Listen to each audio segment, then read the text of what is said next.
Baru sudah sampai 10 menit. Banjir sudah. Kampung belakang rumah di Binuni. Coba kalau setengah jam. Nah, tu kami punya skor pun. Nah.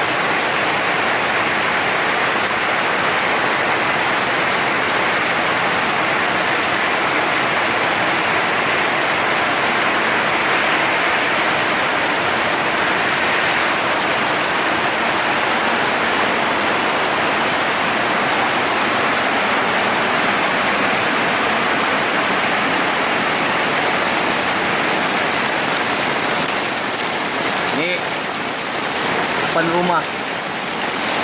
depan rumah kami. Naik sudah. Wah,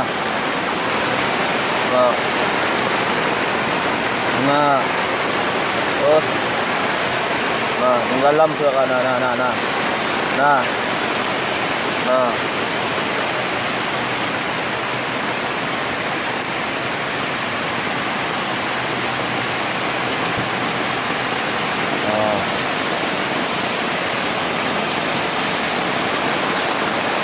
Tinggalam sudah, durian pun tinggalam sudah.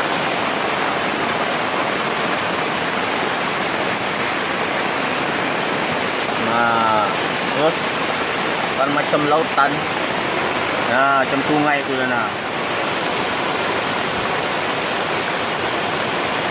Nah, ini belum lagi setengah jam.